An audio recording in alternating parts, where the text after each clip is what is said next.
Arpeggios are one way of expressing a chord quality. In its most basic form, an arpeggio sequence would follow the natural hierarchy of intervals that make up the implied chord, with the triad at the base, followed by the seventh, and then any extensions with which we might wish to colour the chord. This can of course be played as an ascending or descending sequence, and we can begin and end on any tone within that extended sequence.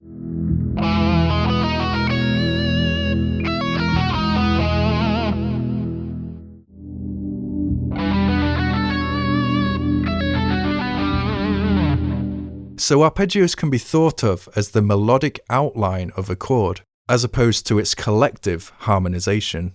But there's another way of visualizing and approaching arpeggios that helps us to integrate them with our linear or horizontal scale movements, and as a result, give our lead phrases more shape.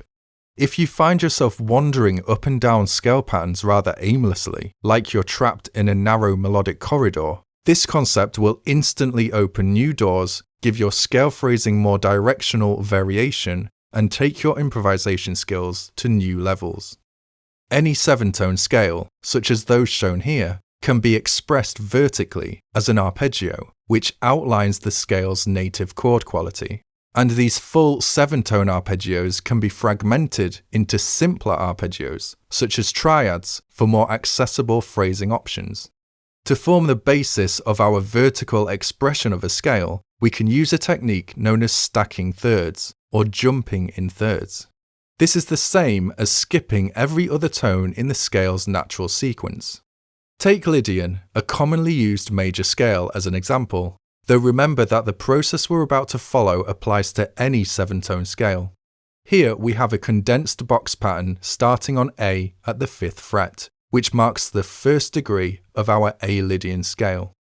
We're now going to move through the scale in intervals of a third, which is the same as skipping a degree from one tone to the next. This will ultimately take us across 2 octaves. Starting on the 1st degree, we can form a major third, minor third, major third, minor, major, minor, and finally another minor third back to the scale's 1st degree. Let's connect these thirds up into a sequence.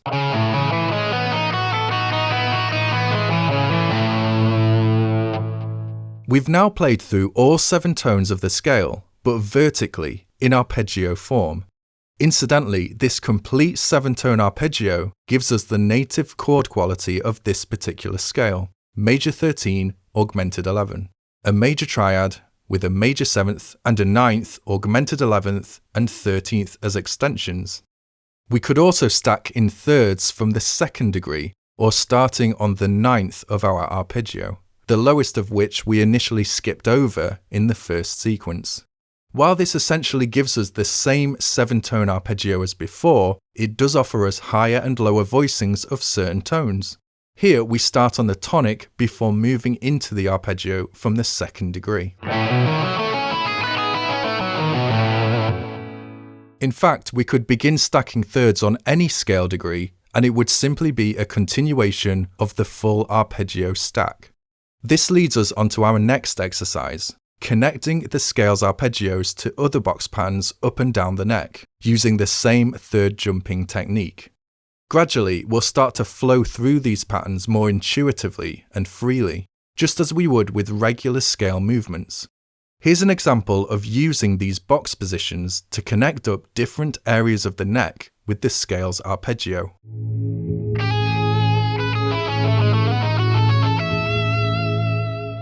This merging of patterns will inevitably lead us towards creating new patterns that span a wider neck area, such as this one.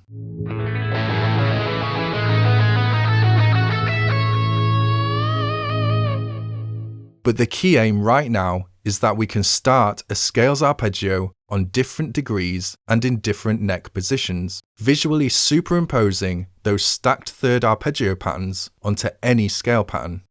This is the basis of creating a vertical expression of the scale at hand.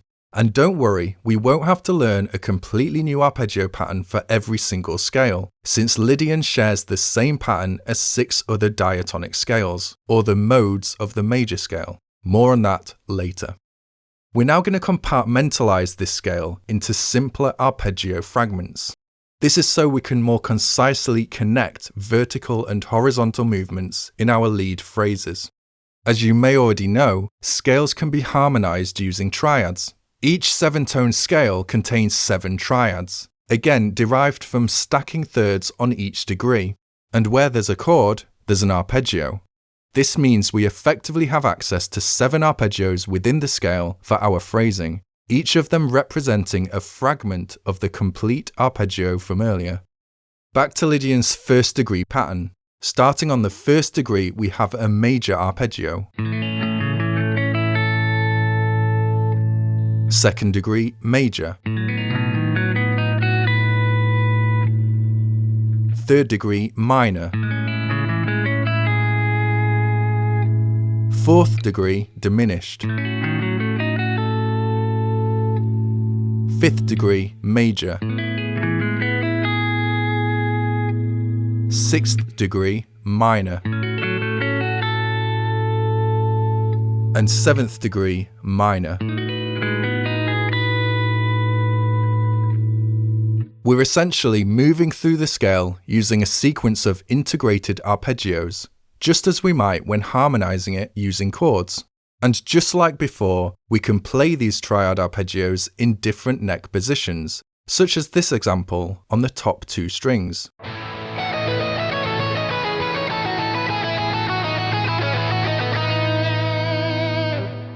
Or this example on the 3rd and 4th strings.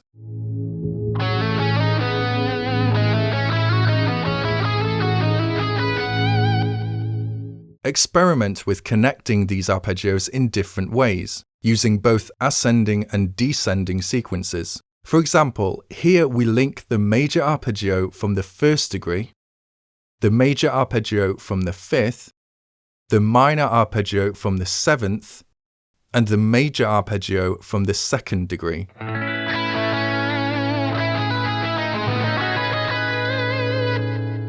The more we learn to move around the scale pattern in this way, the more these arpeggio fragments will jump out. We can now start to merge these arpeggios with more linear scale movements. For example, we could lead an arpeggio into a linear sequence from the scale. Let's start on the tonic major arpeggio and see where it takes us.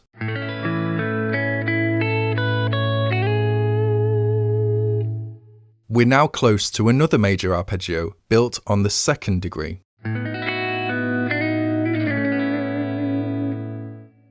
Here we lead into and out of the same 2nd degree arpeggio.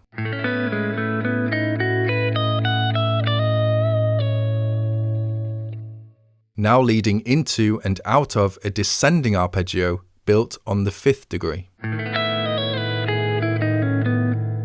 And finally leading out of a phrase with an arpeggio built on the 7th degree.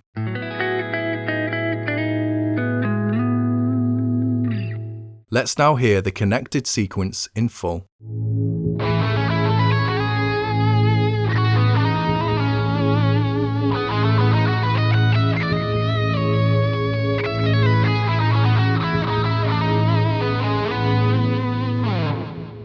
The more we practice integrating these arpeggios into our scale movements, the more intuitively we'll be able to set up and serve melodic phrases from the different places the arpeggios take us. One tip here is to become aware of the tones we begin or land on in our phrases.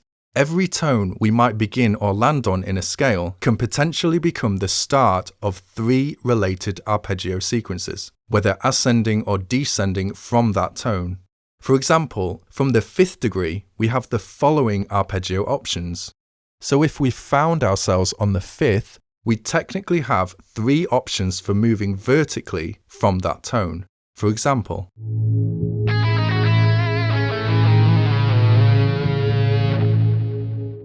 another example, this time ascending from the 5th.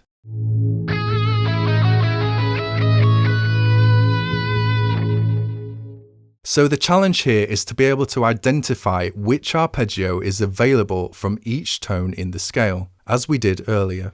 Start by building arpeggios on the chord tones of the tonic chord of the scale. root, third, fifth, and seventh. As Lydian is a mode of the major scale, its pattern, and therefore sequence of arpeggios, is the same as 6 other scales. For example, A Lydian uses the same sequence and therefore pattern and positions as the E major scale or E Ionian, F sharp Dorian, G sharp Phrygian, B Mixolydian, C sharp Aeolian, and D sharp Locrian. So we can use the same concept we learn about how modes relate to one another to avoid having to learn a completely new pattern for each one. For example, referencing an A Lydian sequence from earlier, listen to how that exact same sequence with the same integrated arpeggios sounds over F sharp minor in the context of its related Dorian mode.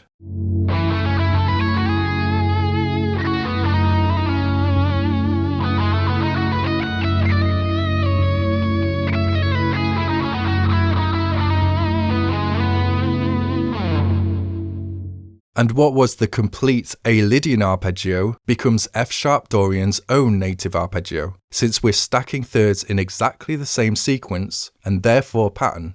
Dorian's own native chord and therefore arpeggio is a minor 13, a minor triad with a minor 7th and a 9th, 11th, and 13th as extensions.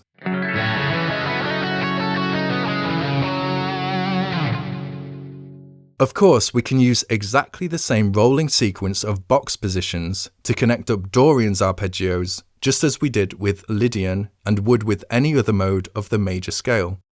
Remember that we don't always have to play through the full 6-string pattern. We can break it up into 2, 3, and 4-string fragments. Now, there's one thing to be a little cautious of when applying this stacked thirds concept to Ionian, the natural scale of the tonic chord in a major key. Let's say we were playing A Ionian over the tonic A major.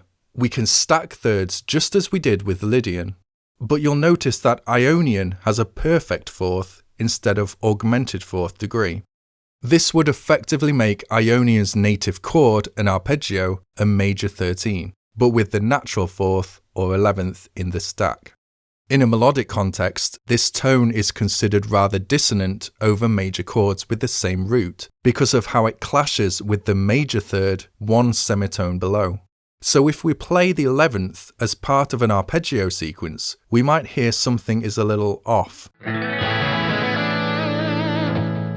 One way to avoid this dissonance is to resolve it down to the major third, so it becomes a passing tone.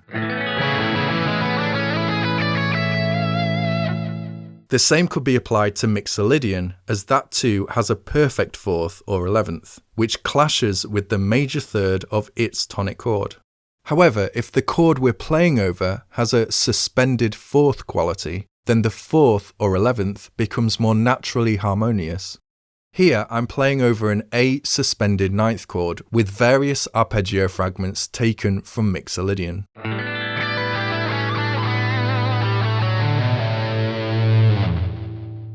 So just be aware that we still have to use our ears to determine if a tone within the arpeggio we use needs to resolve somewhere more stable, i.e. a primary chord tone. While the aim here is not to crowd out our solos with arpeggios, by injecting them into our more linear movements, we can give the journey of our lead an additional vertical expression, using wider interval jumps to help shape our phrases and discover the new places that takes us. Start with individual chords and scales to get a feel for this, and then gradually introduce chord changes. In future lessons, I plan to explore individual scales in a vertical manner, including scales like Phrygian dominant and melodic minor. In the meantime, please consider joining my Patreon for additional help with this concept and more, bonus courses such as dynamic arpeggios and chord connections, song breakdowns, and the opportunity to vote on new lessons you want to see. Thank you so much for your time and support. Cheers.